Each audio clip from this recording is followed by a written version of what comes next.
राधे राधे। मैं अभिषेक भटनागर अपने channel God is mind पर आप लोगों का एक बार फिर से स्वागत करता हूं।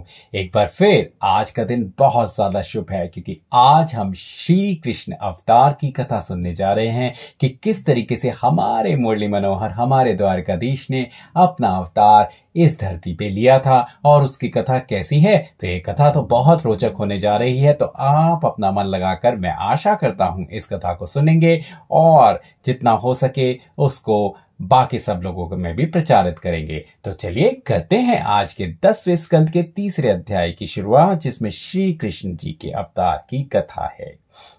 शुकदेव जी ने कहा कि हे राजन, जब वैकुंठनाथ गर्भ में आए तब सबको परमानंद हो गया।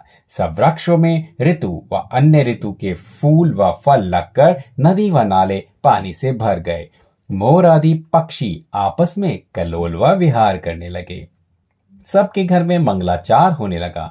ब्राह्मणों ने यज्ञ करना आरंभ किया। साधुओं के चित्त प्रसन्न हो गए। देवता प्रसन्न होकर मथुरापुरी पर फूल बरसाने लगे। आकाश में घटा छा गई। किन्नर व गंधर्वों ने बाजे बजाकर परमेश्वर का भजन गाना आरंभ किया। अप्सराएं अपने अपने विमानों पर नाचने लगी। भादो बदी अष्टमी बुधवार रोहिणी नक्षत्र में आधी रात को श्री कृष्ण जी महाराज ने इस स्वरूप से अवतार लिया। हेम वर्ण पीतांबर माथे मुकुट अनूप, शंख चक्र अंबुज गदा धरे चतुर्भुज रूप। कानन में कुंडल छपि छाजे, उर्मुक्तन की माल विराजे। मुख आभा कछु कही न जाए, भानु कोटि प्रकटे मनु आए। हे राजन, श्याम सुंदर मेघवर्ण कमल नयन ने इस स्वरूप से वसुदेव व देवकी जी को अपना दर्शन दिया। तब दोनों ने ज्ञान की दृष्टि से उन्हें परमेश्वर का अवतार समझा और हाथ जोड़कर विनय किया कि हे त्रिभुवनपति, हे महाराज अंतर्यामी, हम आपके चरणों को दंडवत करते हैं। जब आपकी स्तुति करने में ब्रह्मा, महादेव, शेष और गणेश भी समर्थ नहीं है, तो आपके भेद व अंत को हम तो नहीं पहुंच सकते, तब हमारी सामर्थ्य ही क्या है जो आपकी स्तुति हम करें।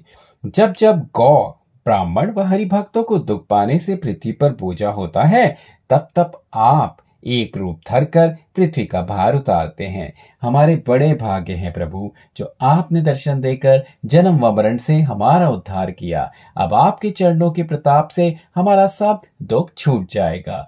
जब यह स्तुति करके वसुदेव व देवकी जी ने अपनी दुर्दशा उनसे कही, तब श्री कृष्ण जी भगवान बोले, अब आप कुछ भी सोच ना करें, क्योंकि आपका बीड़ा तो अब मैंने उठा लिया है।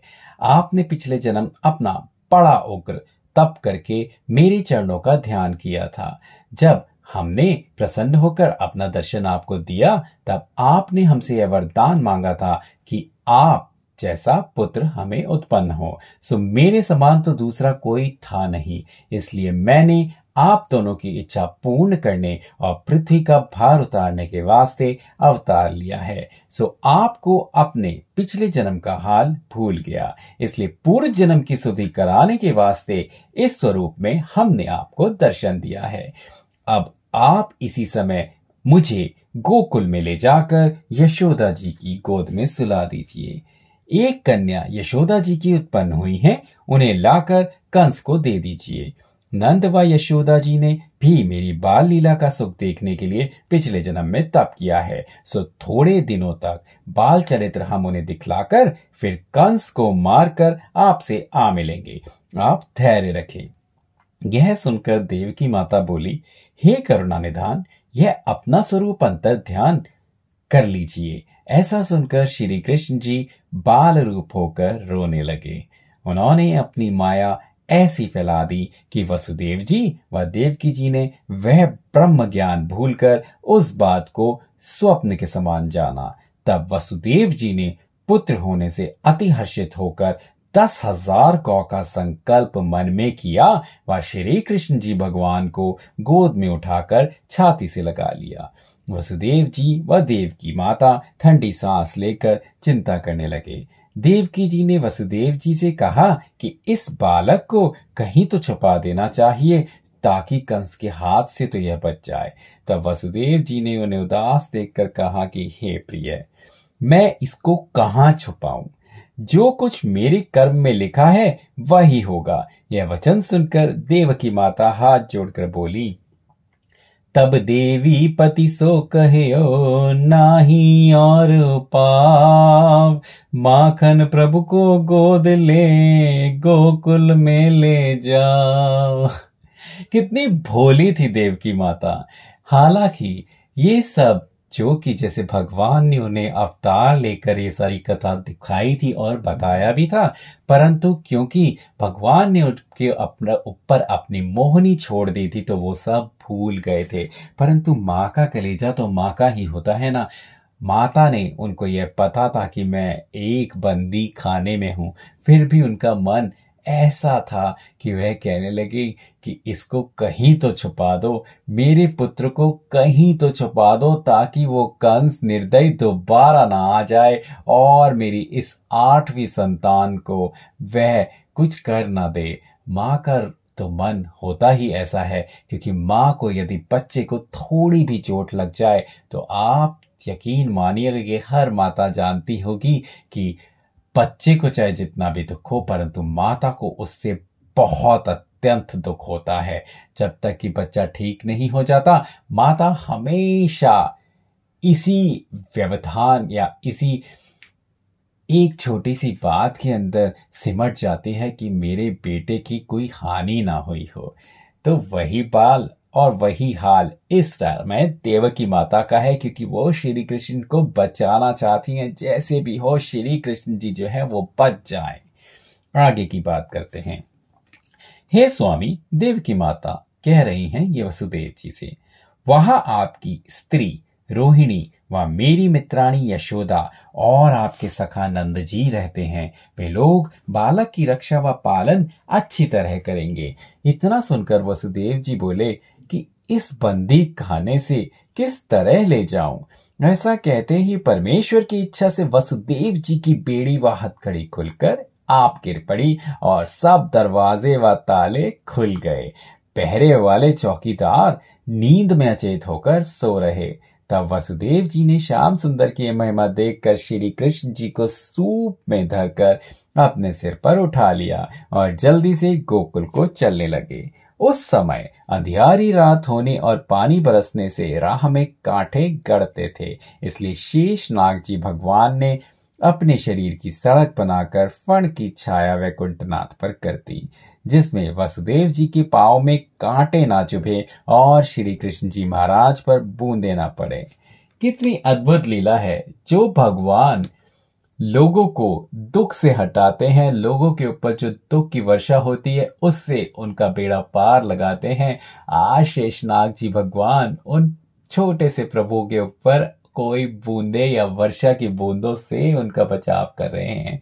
कितनी मनमोहक लीला है ये है ही ऐसी लीला, क्योंकि मेरे भगवान ये सब लीलाएं करते ही केवल इसलिए हैं ताकि दुनिया को पता चले या दुनिया को अपनी लीला दिखाएं। आगे बात करते हैं।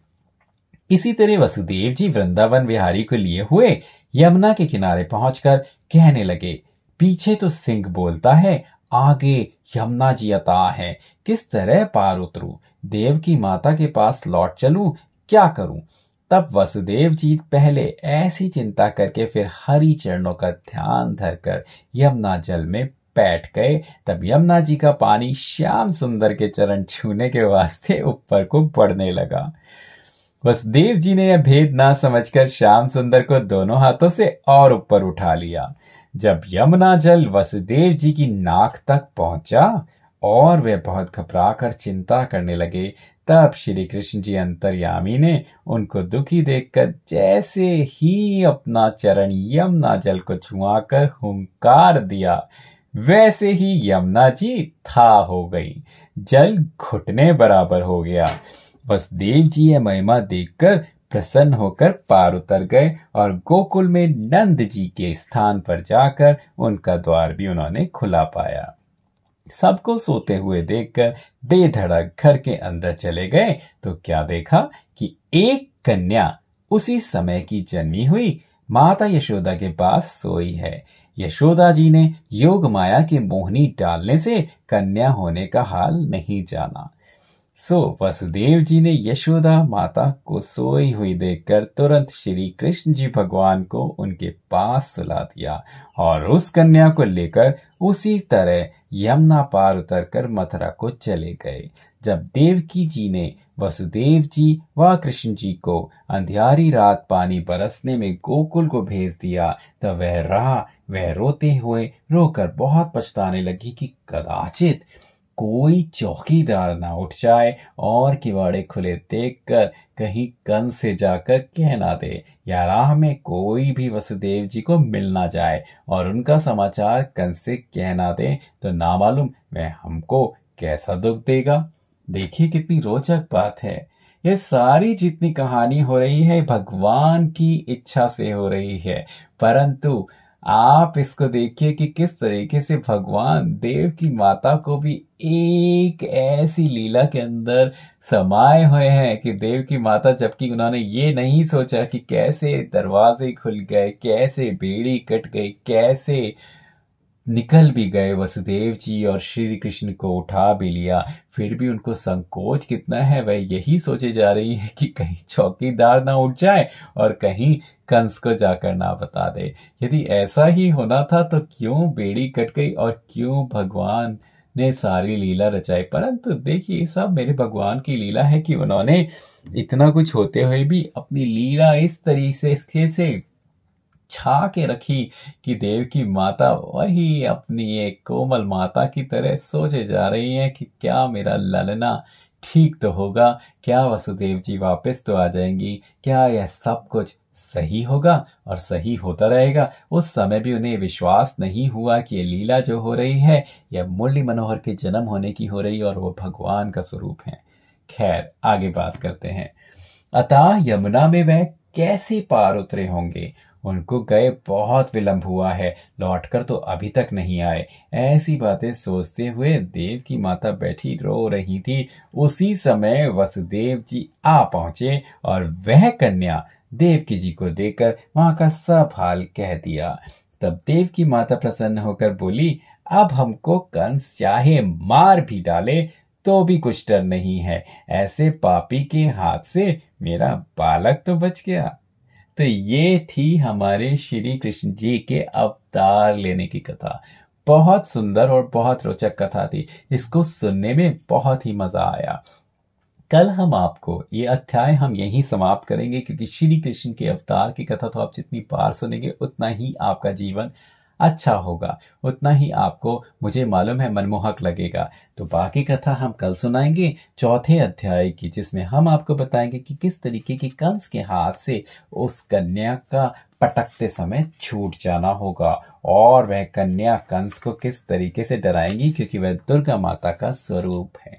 तो वो थी योग माया। ये सारी कथा आपको कल पता चलेगी, तो आप कल जरूर इस कथा को सुनिएगा और आनंद लीजिएगा। हमारे श्री कृष्ण भगवान के 10वें स्कंद की कथा, जिसमें सारी उनकी लीला भरी हुई है और उनके जीवन की छोटी से छोटी कथा और छोटी से छोटी कथा का क्या क्या निष्कर्ष निकलता है वो सब हम आपको बताएंगे। तो आप जरूर रोजाना इनको सुनिएगा। 10 स्कंद की कथा बहुत महत्वपूर्ण है और हमारे भगवान की लीला में आपको दिन ब दिन मजा आता रहेगा। तो चलिए करते हैं आज के दिन की शुरुआत एक बार फिर वही एक नाम, राधे राधे और जय जय श्री कृष्णा मेरे नंद गोपाल की।